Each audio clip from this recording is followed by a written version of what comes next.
Hello and welcome to our online session on BAC 201 on financial reporting. In view of the current lockdown, we are going to discuss topic 4 and 5, and we're going to do this online. This video will be uploaded to YouTube, and I will be sending the link to you shortly. So we have discussed so far the regulatory framework and the conceptual framework of financial standards. Basically, the regulatory framework is all the laws and regulations of different countries, and the conceptual framework comes mainly from accounting standards. So for this topic, which we are going to talk about the International Financial Reporting Standards and Malaysian Financial Reporting Standards, our learning outcomes are to understand the standard setting process of both international and Malaysian standards under our Malaysian Accounting Standards Board. MASB is Malaysian Accounting Standards Board. And I just want to touch a little bit on efforts for global harmonization and the barriers that might still exist. Although we now have 120 countries who already accept the International Financial Reporting Standards, and in fact in Malaysia, we have based our accounting standards on International Financial Reporting Standards from the start of the year 2012. So let's see how this discussion goes. First of all, let me give you an overview of the IFRS standard setting process. If you look at this graph, at the heart of it, you will see is the IASB, International Accounting Standards Board, which of course is part of the International Financial Reporting Standards Foundation that oversees, reviews the effectiveness, appoints, and finances the standard setting board. And the standard settings board then creates high quality, enforceable, and global accounting standards. This is, of course, supported by a monitoring board, an advisory board, an advisory forum, and an interpretations committee, which actually publishes its own documents of interpretation from time to time. We have a very similar setup here in Malaysia. The Ifrs or IFRS Foundation and the IOSCO, which is the International Organization of Securities Commission, have entered into a joint statement of protocols, and basically the objective is to make sure that all the reporting of accounting standards, especially of listed companies, is very consistent throughout the world. This is in addition to the Memorandum of Understanding between capital market authorities that formed the monitoring board. If you see here, this monitoring board, this is part of the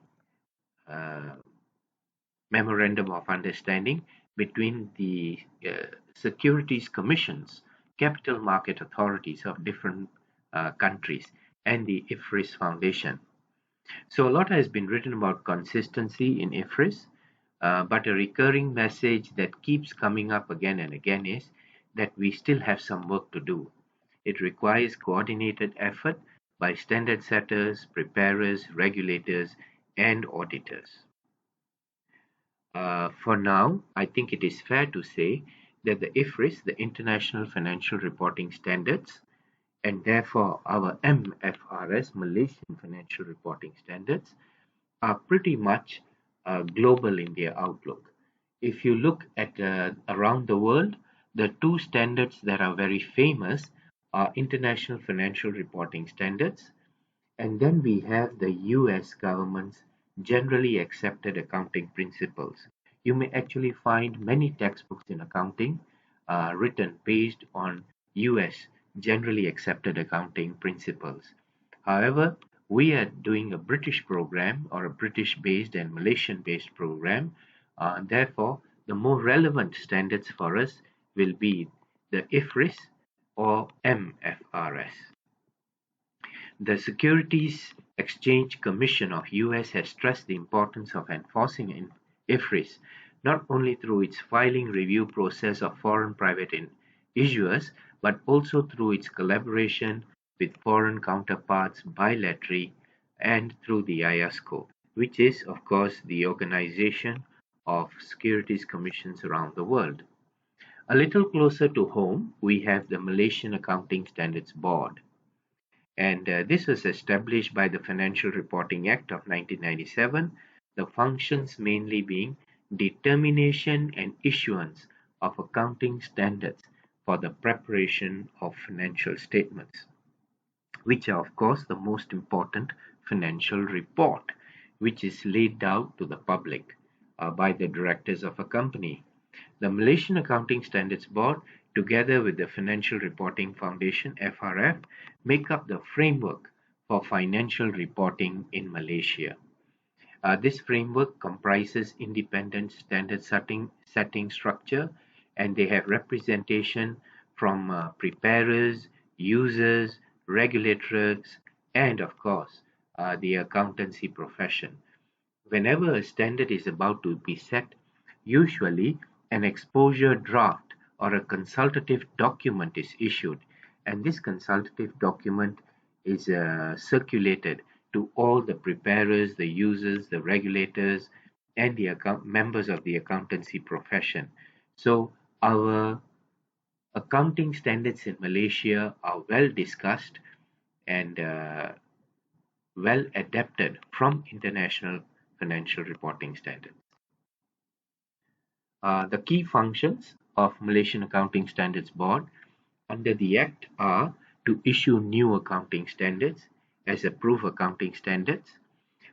Before we started issuing MFRS, we used to issue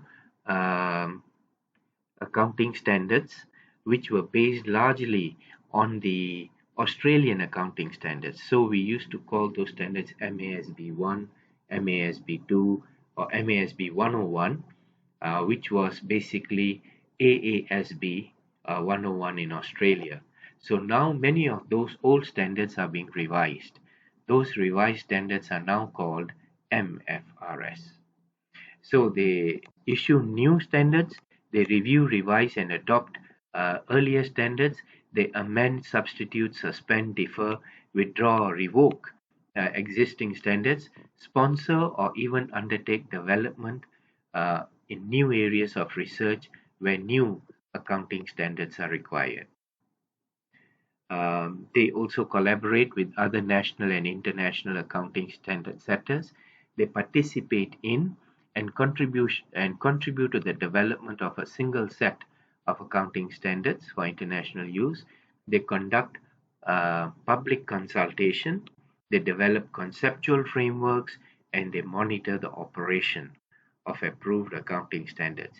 It is important for students of financial reporting to understand these functions of the Malaysian Accounting Standards Board, MASB, as this is what gives the strength to our reporting process here in Malaysia. Some of the key standards that affect financial statements, which we shall be studying during the course of our program, include MFRS 101, which is presentation of financial statements, which will be the subject of my next video with you. And then, of course, MFRS 107, which is about the statement of cash flows, MFRS 108, which talks about accounting policies, disclosure of these policies, how we handle changes in accounting estimates and accounting errors. 110, for example, talks about events after the reporting period. There are two types of events which we need to understand: adjusting and non-adjusting events. Then we have MFRS 121, which is about the effects of changes in foreign currency and exchange rates. 15, which talks about how we recognize revenue from contracts with customers. And then sometimes we have very focused standards such as insurance contracts, Mfrs 17. The efforts that have been made to try to make accounting standards standard throughout the world have been going on for some time, and these efforts are called convergence. So basically, 120 countries around the world use international financial reporting standards as the basis for their own local standards. For example, in Malaysia, we may call it MFRS. In a country like Sri Lanka, we may call it SLFRS.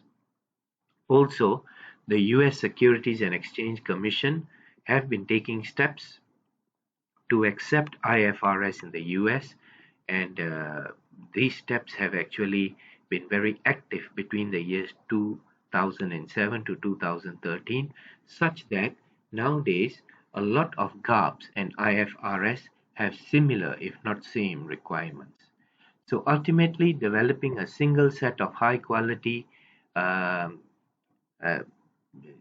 standards has largely superseded convergence as a significant driver. In fact, the Handbook of SEC, which was revised in 2013, removed convergence from the list of factors that are influential in the agenda. So sometimes we find that there is progress, and sometimes we find that we take a step back. Like I said just now, Ifrs applies in more than 120 countries.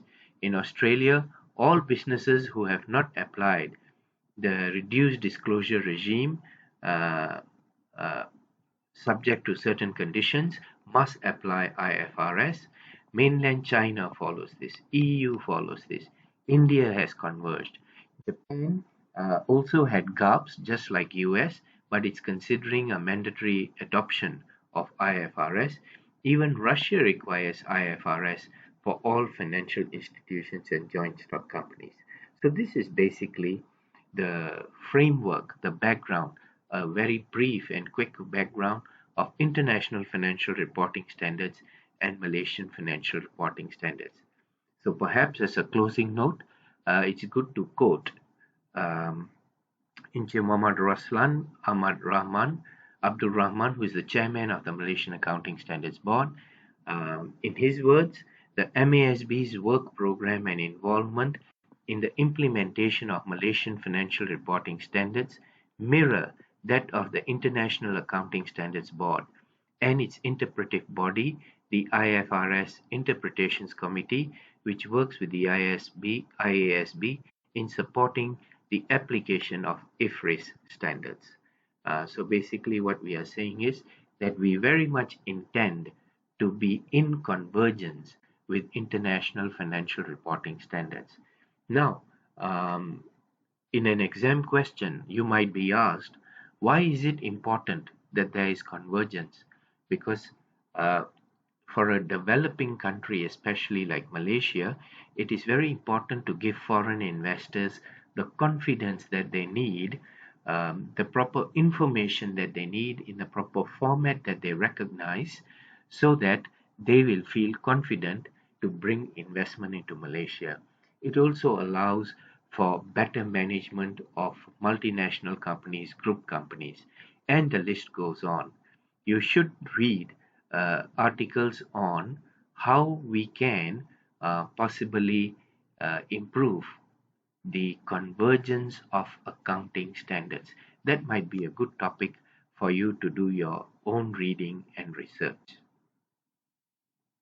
This marks the end of this video. We will now look at the next video, which is on financial statements and ratio analysis.